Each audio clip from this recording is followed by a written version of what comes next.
Buenos días. Como ustedes bien saben, este programa Room Service en la Selva Global obedece a una serie de razones muy personales, pero que siempre prefiero aclarar desde el principio. La culpa en realidad es de Tarzán. Cuando era chico no había tele ni internet, pero escuchaba por radio las aventuras de Tarzán, el rey de la selva que saltaba de rama en rama en pañales y a los gritos, comiendo bananas con su amiga la monachita. Pero mi ídolo no fue Tarzán. En el programa radial su mejor amigo era Carson, un antropólogo aventurero que no hacía ninguna de las cosas que hacía Tarzán y con toda probabilidad tampoco se alimentaba solo de bananas y tampoco se andaba por las ramas. Carson como role model antecedió en algunas décadas a Indiana Jones, pero fue Carson quien me infundió la idea de estudiar antropología, y aunque sabía poco de su vida, siempre lo imaginé como un viajero pertinaz, glotón y algo libertino, perpetuamente presto a la aventura.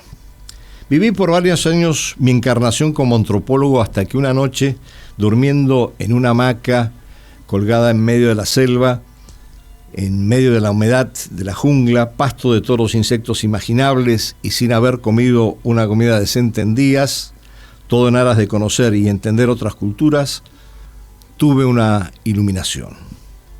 Tal vez algo de mi experiencia serviría para trasladarme con armas y bagajes a las relaciones internacionales, una disciplina también propicia para abordar otras culturas, conocer otros mundos y entender a otra gente cómodamente, sin ser pasto de insectos y alimañas variadas, y para poder alojarme en confortables hoteles, preferiblemente de 5 estrellas, y para poder disponer de room service que me permitiera comer a mis anchas en cualquier momento del día. Pero tanto en mi fase como antropólogo, como en la de investigador y analista de las relaciones internacionales, viví diversas situaciones que me hicieron conocer a personas y lugares, situaciones que me han lanzado a iniciar este programa que mezcla el análisis de cómo se relacionan las naciones y las culturas y cómo evoluciona el mundo, con diversos relatos personales y con entrevistas varias bajo el título Room Service en la Selva Global, en el cual, en todo caso, cualquier parecido con la realidad probablemente no sea mera coincidencia ni peque de ser políticamente correcto. Buenos días a todos.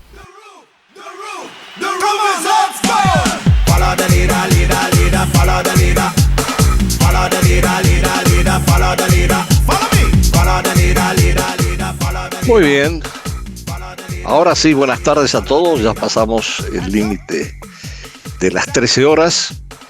Y hoy tenemos un programa muy cargado, muy interesante, con distintos elementos, en donde yo quisiera empezar con la entrevista.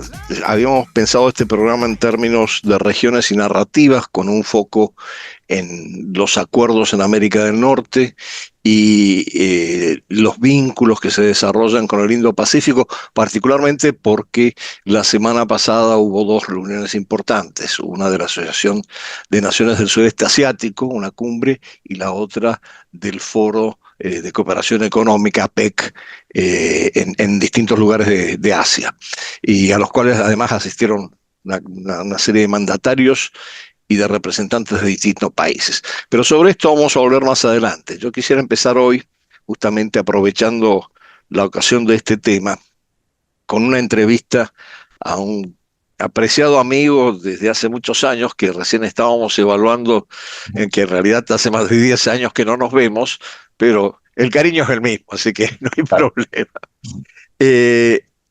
Les voy a presentar a Arturo Santa Cruz, que es profesor invitado del Departamento de Estudios del Pacífico y director del Centro de Estudios sobre América del Norte de la Universidad de Guadalajara.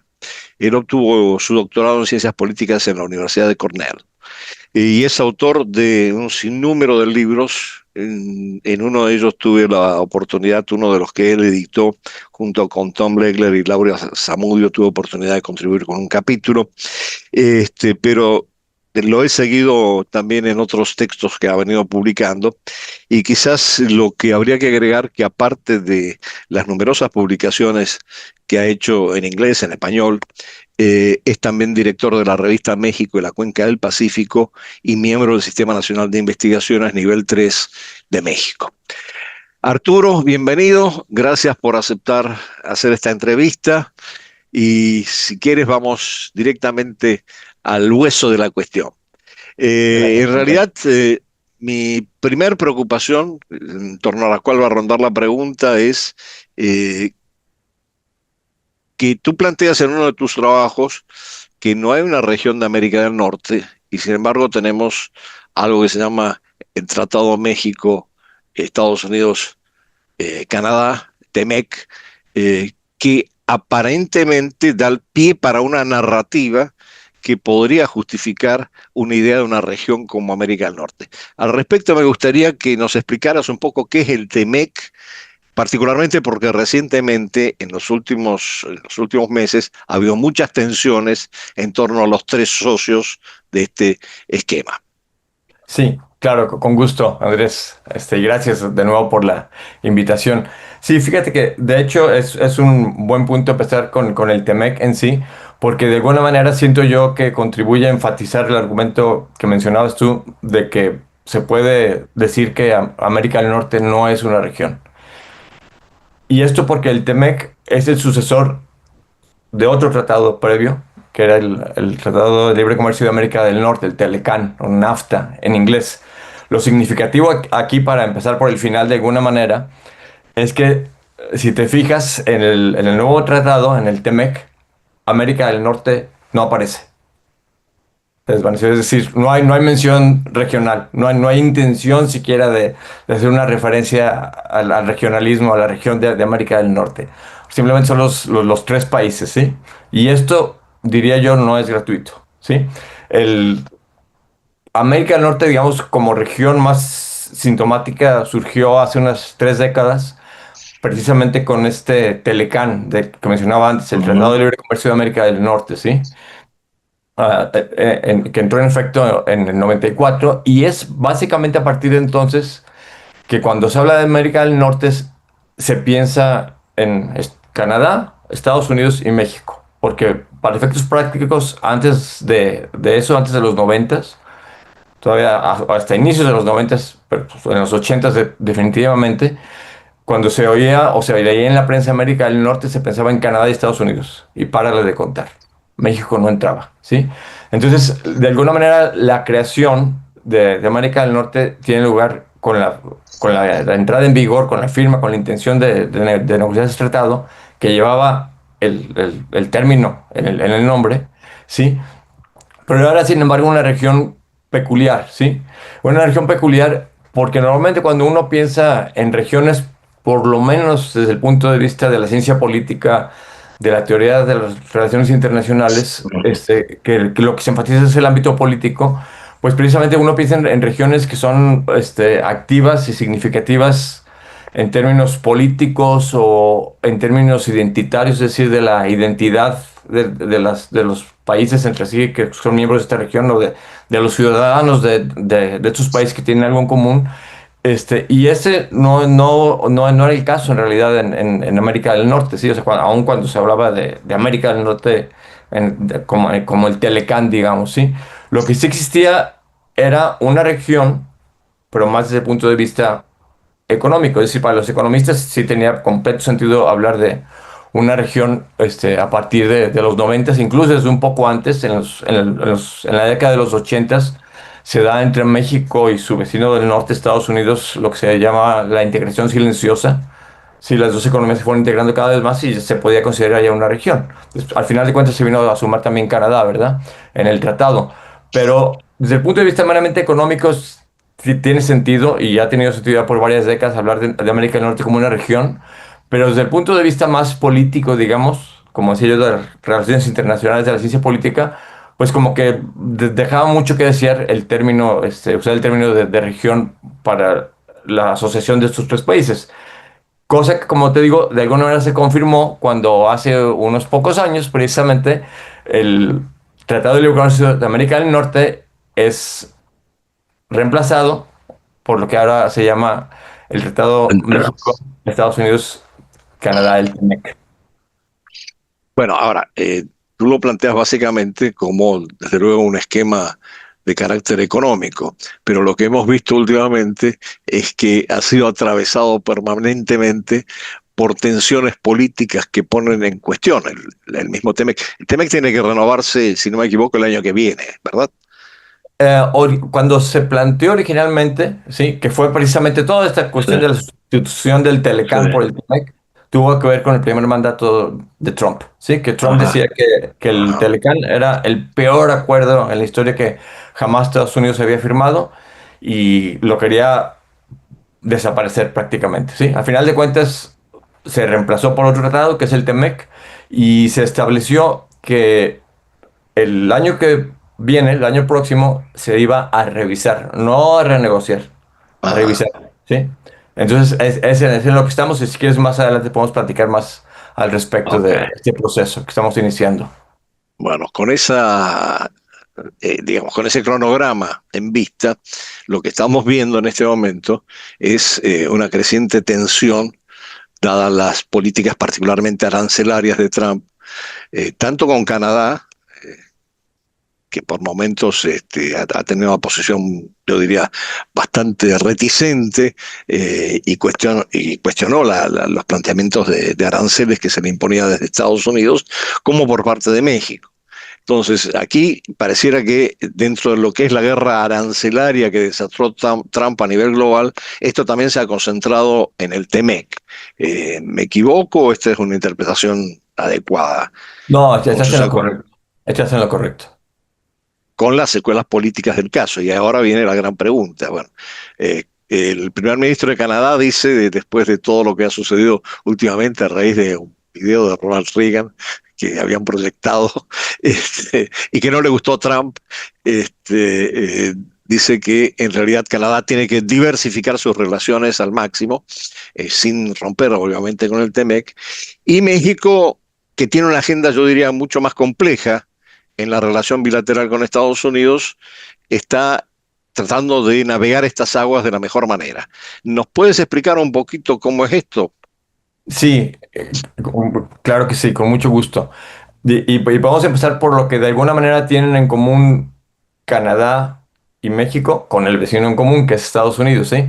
Y lo que tienen en común es una muy fuerte relación económica, pero una relación económica que es desigual, que es básicamente de dependencia. Sí, los dos países, para darnos una idea, envían puntos más, puntos menos, pero digamos en promedio alrededor del 80% de sus exportaciones al vecino en común, a Estados Unidos, ¿sí?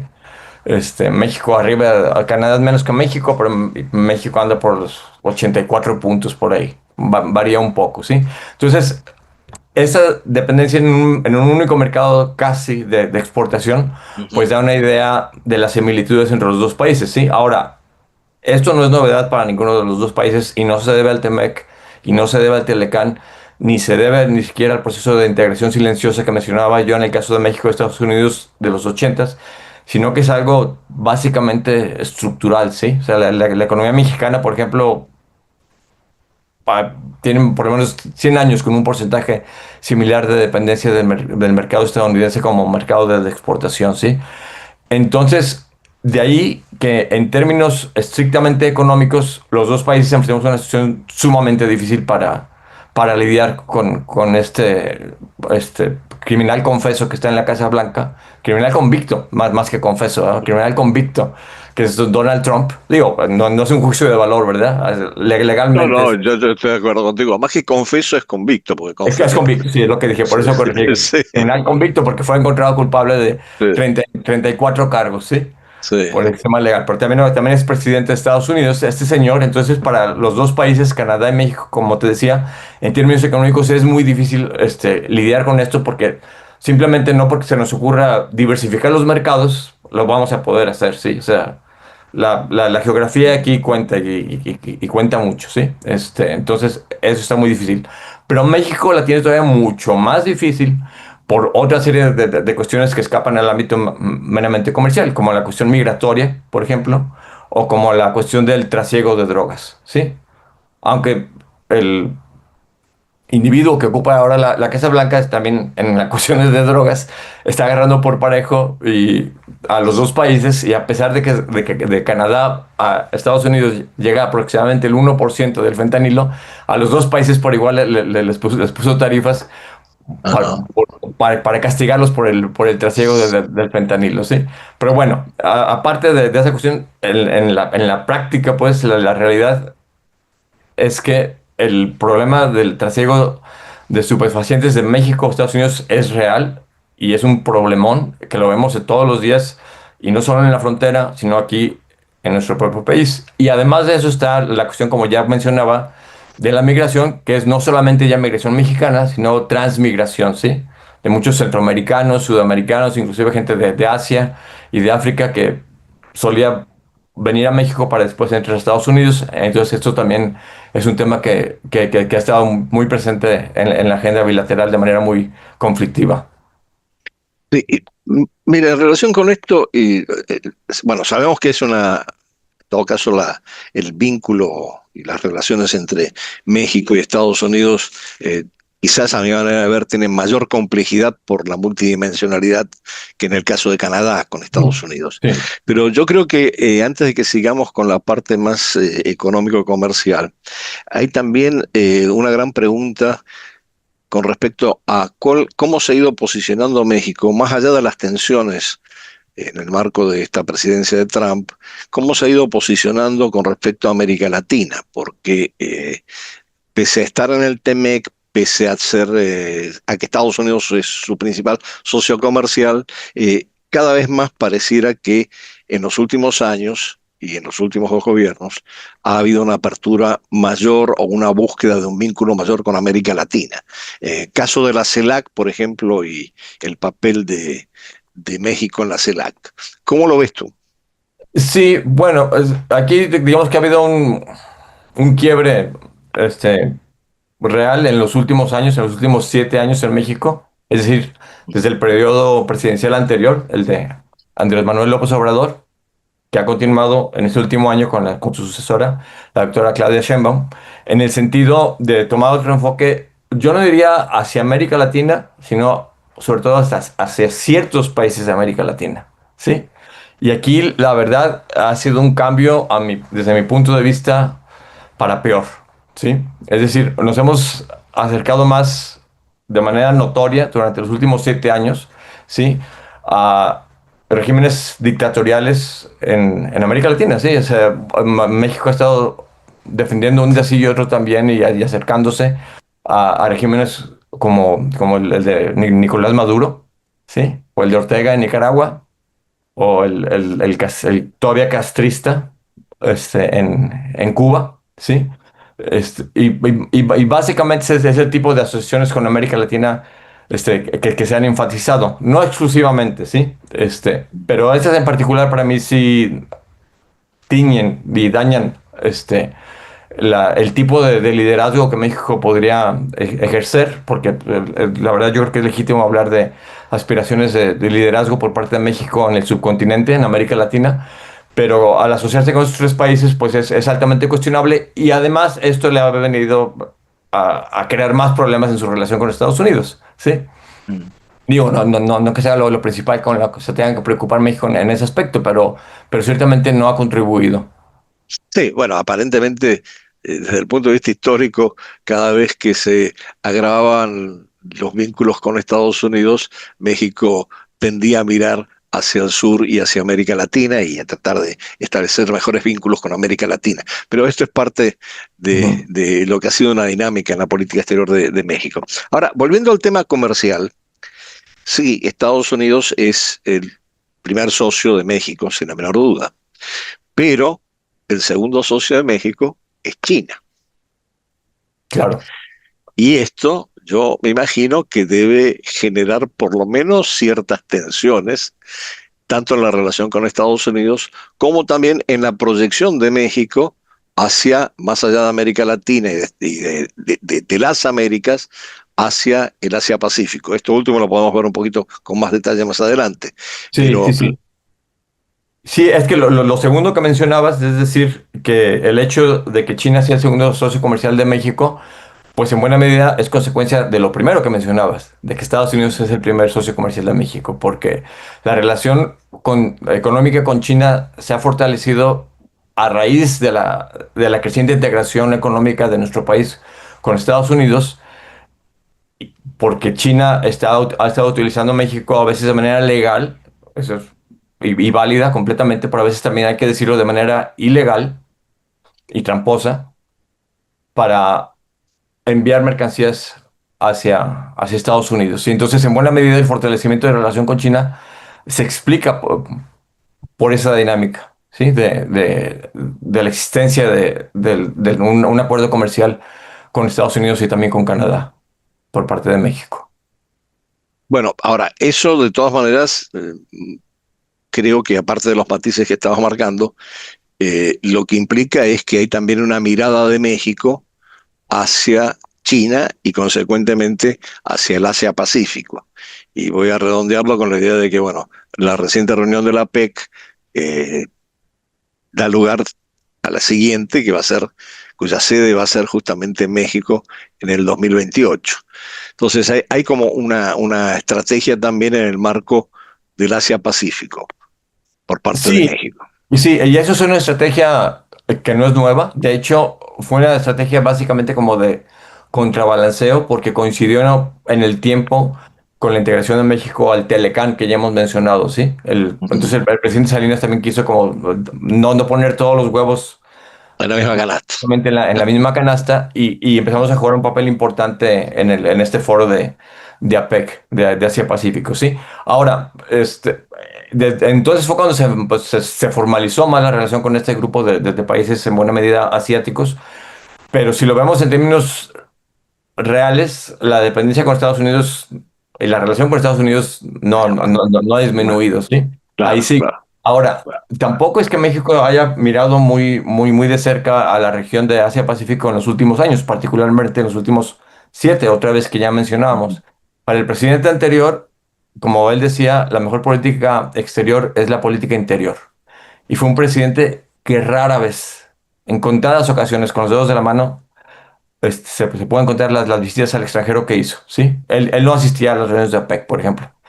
Mala señal, en esta ocasión, la presidenta Sheinbaum tampoco asistió a Corea no, del no, Norte. fue el ministro de Economía, Exacto, ex ministro exacto, de Relaciones Exteriores, es verdad. exacto, Sí. exacto. Entonces, pues sí, es buena noticia que la reunión del 2028 vaya a ser en México, pero yo no estaría seguro que México esté haciendo una apuesta decidida por Asia Pacífico.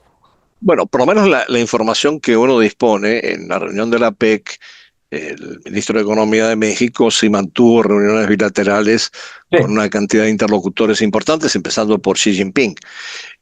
O sea que hay sí algún interés en que no, claro, esto claro. se reactive. Pero, y ya yendo prácticamente al final, para no martirizarte más, este, Gusto. volviendo al tema de las regiones, si hay una direccionalidad por parte de la política exterior de México hacia Asia, aquí tenemos un debate muy grande, todos, yo creo que inclusive tú has participado en eso en algún momento, entre cómo se concibe como región, si como Asia-Pacífico o como Indo-Pacífico, esa área en donde se está desarrollando este juego, ¿no? Sí, pues bueno, son conceptos que se van acuñando. Antes se hablaba de la cuenca del Pacífico, ¿sí? Sí, sí, De hecho, es un concepto que todavía tiene el juego aquí en México, el de la cuenca del Pacífico.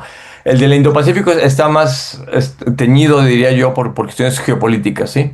O así sea, es. el objetivo era básicamente, cuando se empezó a utilizar más el concepto, porque no es un concepto nuevo tampoco, pero digamos en los últimos años de la presidencia de Barack Obama, que empieza a utilizar más el término, básicamente iba direccionado a excluir a China, a excluir y o contener a China, ¿sí?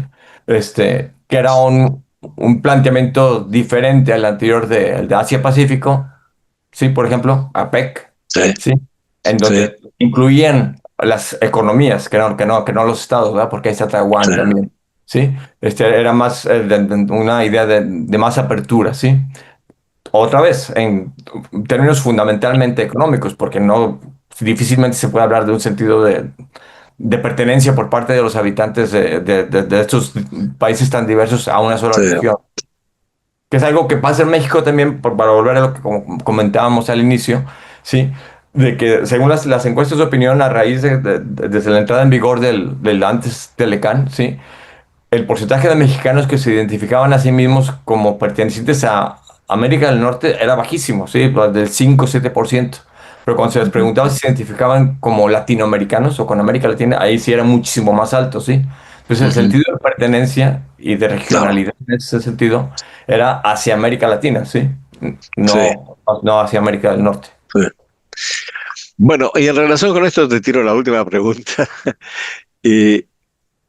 ¿Cómo está en ese sentido, justamente, la mirada hacia América Latina, el desempeño de México y las posibilidades y potencialidades de la Alianza del Pacífico en este momento, que reúne a 4 países latinoamericanos?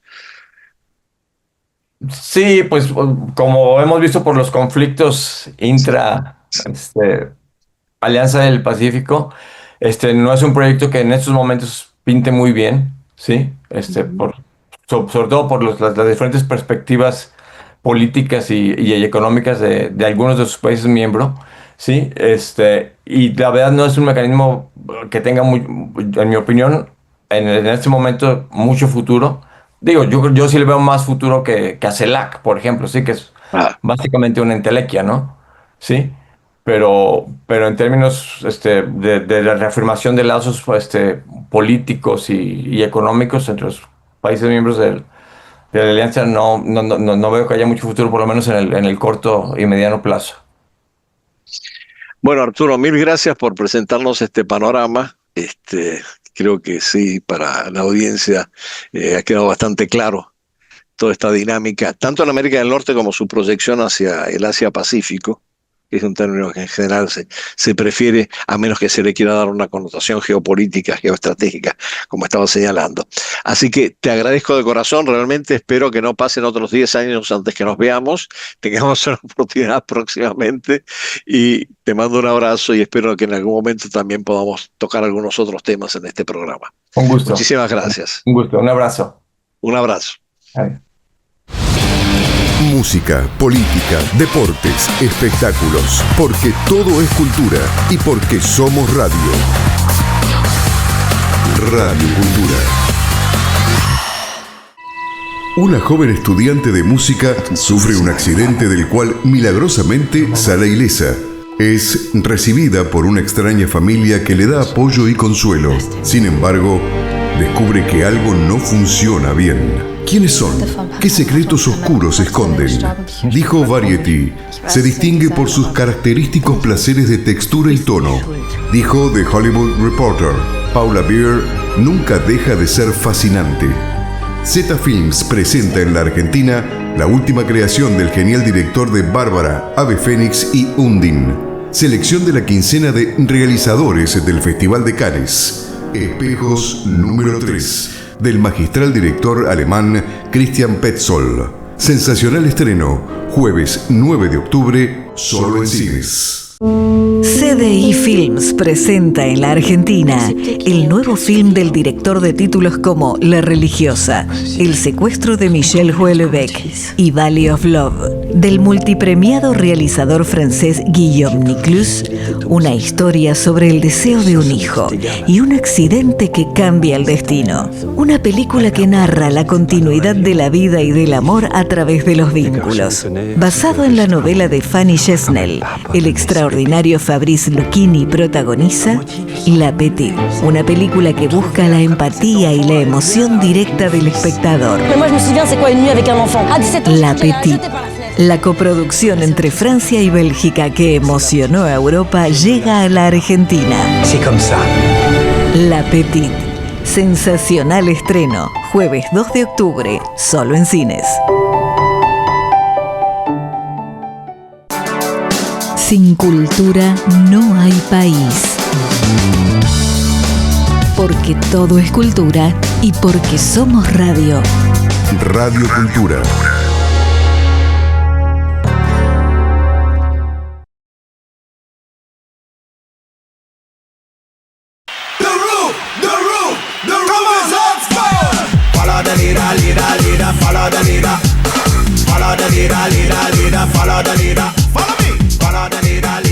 Bueno, continuamos con el programa con la sección de La Otra Mirada, o el diario del lunes.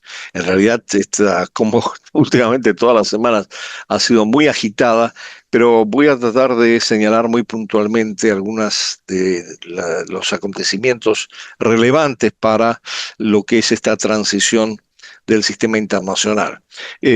Primero, quiero señalar algo que pasa desapercibido generalmente en los medios occidentales.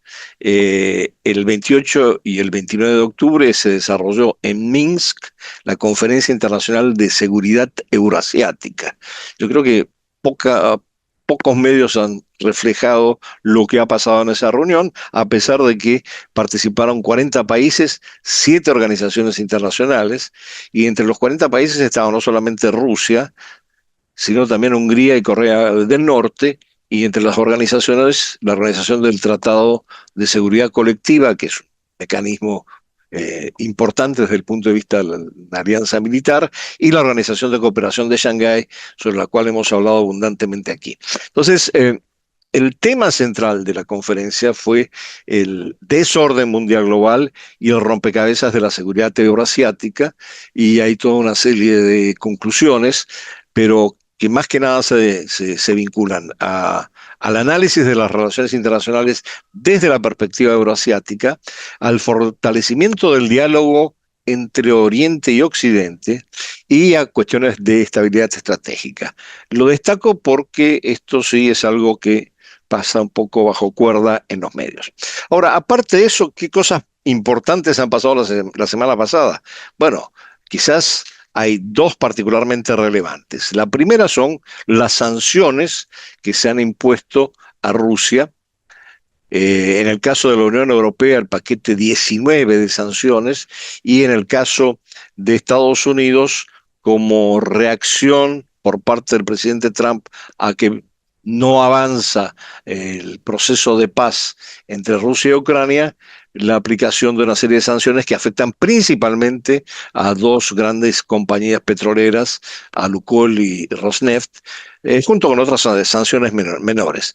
Es importante tener en cuenta que esto también está provocando, particularmente las sanciones contra las compañías petroleras, está provocando ciertas reacciones tanto por parte de algunos países europeos como obviamente algunos países del sur global y algunos de los principales protagonistas del sistema internacional en este momento. Sobre esto yo voy a volver. Ahora, lo interesante y quizás lo preocupante, es que frente a estas sanciones, ¿cómo ha reaccionado Rusia? Y Rusia, de hecho, ha reaccionado con una lógica más militar que económica. Hay algunos elementos que ha manejado en términos económicos sobre los que vamos a volver, pero lo más importante es que ha anunciado primero una nueva arma, nuevo cohete, un misil básicamente de propulsión nuclear que ha probado sin que tuviera una cabeza nuclear, que es el Burevestnik. Yo creo que ya lo habíamos mencionado en el episodio anterior. Y además anunció que tenía un arma submarina, el Poseidón, que prácticamente podía anular cualquier defensa de cualquier otro país. Frente a esto, la reacción de Trump fue, bueno, si ustedes tienen esto, a pesar de que no lo dijo de esta manera, bueno, nosotros vamos a reactivar o reanudar los ensayos nucleares en Estados Unidos, cosa que estaba paralizada desde la década del 90. Esto ha provocado también algunas reacciones internas, porque el lugar donde se reanudarían estos ensayos sería el estado de Nevada, y había una reacción por parte del estado de Nevada frente a esto. Bueno, este es un poco el contexto dentro del cual nos estamos moviendo en la situación, particularmente en torno al conflicto en Ucrania y sus repercusiones a nivel global.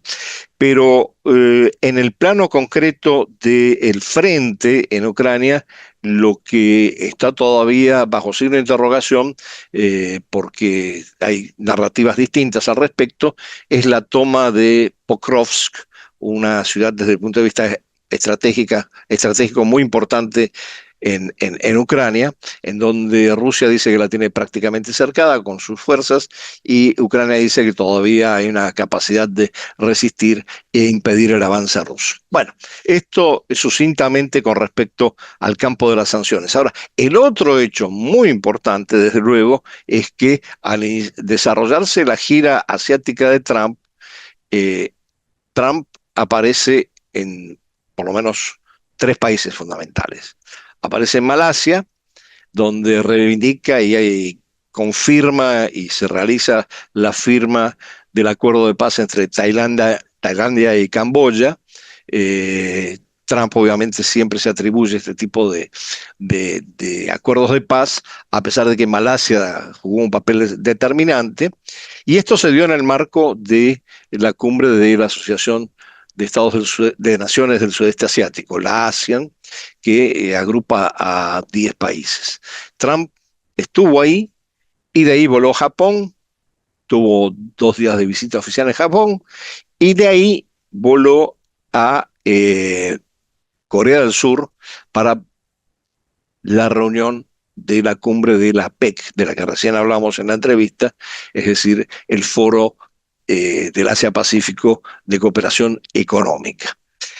De lo que podemos decir con respecto a América Latina en cuanto a la visita a Malasia y a ASEAN, fue muy importante que hubiera una conversación bilateral entre Trump y Lula, donde pareciera que se han limado las asperezas por el tema de los aranceles que imponía Trump a Brasil. Y en esto, sin embargo, hay que tener en cuenta que esos aranceles han sido cancelados por la presión del Senado de Estados Unidos, que aprobó que no podían ser efectivos. Y la tercera parte de la gira, como decía, sí marca un evento muy importante, que es una cumbre entre Trump y Xi. Es de señalar que Trump no se quedó al evento de la PEC, pero sí estuvo en la reunión bilateral con Xi, duró poco más de 1 hora con 50 minutos, y hubo algunos acuerdos que pareciera que van a funcionar. En primer lugar, China sí acordó que impondría restricciones a la exportación de fentanilo. Como vimos en la entrevista recién, es un elemento muy importante en la elaboración de drogas en el mercado estadounidense. Y por un año mantendría en suspenso algo que es particularmente vital para Estados Unidos, como es la exportación de tierras raras. Eso pareciera que fueron los 2 puntos más de carácter económico. Las tierras raras son fundamentales para la producción de semiconductores en Estados Unidos y por lo tanto era muy, muy importante poder garantizar que el desarrollo tecnológico de Estados Unidos no se quedara paralizado por la ausencia de estas tierras raras. Después hubo algunos planteamientos, obviamente, con respecto a la cooperación antidroga. Y yo creo que hay tres temas, obviamente en 1 hora 50 no se puede tratar todo, 3 temas que quedaron un poco en el tapete. Con respecto a Ucrania, se habló, según declaraciones posteriores, sobre una cooperación entre China y Estados Unidos sobre el tema. No sabemos muy claramente cómo. China ya había ofrecido ser partícipe de cualquier tipo de iniciativa por una negociación para un acuerdo de paz. Con respecto a Taiwán, que era el punto más sensible eventualmente en una agenda geopolítica entre Estados Unidos y China, se mantuvo silencio. Y también se mantuvo silencio con respecto a las sanciones que se impusieron, como ya lo había mencionado, al petróleo ruso por parte de Estados Unidos. En esto hay que señalar 2 cosas importantes. Primero, que China no ha dejado de comprar petróleo a Rusia, aunque sí ha evitado que se transporte vía marítima. Y curiosamente, en este mismo contexto, la India ha como reconsiderado la compra de petróleo ruso a través de otros mecanismos. Y yo vi un ritmo muy interesante de una gente que explicaba cómo en realidad, por más que se impusieran las sanciones, había una serie de mecanismos, entre comillas, informales para que el petróleo ruso se siguiera vendiendo. Pero bueno, esto es algo que nos queda para otro programa. Dentro de esta dinámica geopolítica, hay una serie de anuncios de Trump que me parecen importantes que se produjeron la semana pasada. La primera es que decidió cancelar la reunión con Putin que estaba prevista en Budapest. No posponerla, sino cancelarla. Y como resultado, vemos aquí que Orbán de Hungría, el presidente Orbán, va a viajar a Washington el 7 de noviembre, aparentemente para explicar por qué tiene que seguir comprando petróleo ruso o tal vez para insistir en la necesidad de esta reunión bilateral entre Trump y Putin eventualmente en Budapest. Todavía no lo sabemos, estos son procesos que están en marcha. Trump anunció a posteriori que acordó con Xi que China no tomaría ninguna acción contra Taiwán durante su mandato, pero esto no ha sido confirmado oficialmente por China. Y para ir cerrando esta sección del repaso de lo que pasó en la semana, yo creo que no podemos dejar de mencionar que hubo una interrupción esporádica del cese del fuego entre Israel y Hamás por parte de Israel, pero también hubo una devolución de algunos de los cuerpos de algunos de los rehenes que tenía Hamás en su poder. Quedan creo que una decena de rehenes que no han sido devueltos. Y lo más importante para nuestra región es que han avanzado las acciones de Estados Unidos para combatir con el narcotráfico, según declara Estados Unidos, en el área del Caribe, y se ha ido fortaleciendo la presencia militar de Estados Unidos en el Caribe, generando también tensión con Colombia, porque algunas de las lanchas hundidas no solamente se hundieron en el Caribe, supuestamente cargadas con narcóticos, no solamente se hundieron en el Caribe, sino también se hundieron en el Pacífico. Y como conclusión, Trump ha dicho que Maduro tiene los días contados y se va a ir. Esto junto a aparentemente una planificación para tocar ciertos puntos álgidos en el territorio de Venezuela, en el caso de, por parte de Estados Unidos, para prevenir este movimiento de narcotraficantes. Estamos frente a la gran interrogante y a la duda si esto va a avanzar en algo más contundente en términos de una acción militar de Estados Unidos contra Venezuela o no, y esto es una situación que está en suspenso. Y el último punto, y con esto cierro antes de pasar al cuento de hoy, es que es una situación más cercana a nosotros, más latinoamericana, que fue el mega operativo policial en favelas de Río contra el Comando Bermejo, una organización criminal, con un saldo de más de 100 muertos, una represión, digamos, una operación bastante drástica, y que ha generado una tensión entre el gobierno del Estado y el gobierno federal, que todavía está en pleno curso cómo se va a desarrollar. Bueno, yo creo que con esto tenemos un panorama de algunos de los hechos de política internacional más importantes de la semana pasada. Y dicho esto, voy a pasar a leerles un cuento que me imagino ha llamado la atención por su título y que espero que disfruten, porque es un cuento breve, pero creo que hecho con bastante humor. El cuento se llama Mal cogido. La lujosa camioneta apenas si lo había rozado, pero el chico de la bicicleta del Rappi se tiró en el asfalto como un experto futbolista profesional rozado por un colega del equipo contrario, mientras hacía muecas y aparentaba que se partía de dolor. La bici había quedado efectivamente destrozada, hecha un nudo de metal, pero él en realidad estaba bien, pero hacía todos los aspavientos del caso para indicar que había sido herido, prácticamente de muerte. Cuando la señora de la camioneta, muy paqueta y arreglada, se bajó, el chico fingió desmayarse como si el golpe lo estuviera llevando a la antesala de la muerte. Pero la llegada de la policía de la ciudad pareció reanimarlo levemente y cuando llegó la ambulancia del SAMI, al revisarlo, los paramédicos se dieron cuenta que el chico del Rappi estaba incólume, sin golpes o heridas visibles y que solo la bicicleta había quedado destrozada y hecha mierda irremediablemente. Hasta ese momento la paqueta señora que había descendido de la camioneta había asistido al espectáculo con preocupación y con evidente nerviosismo.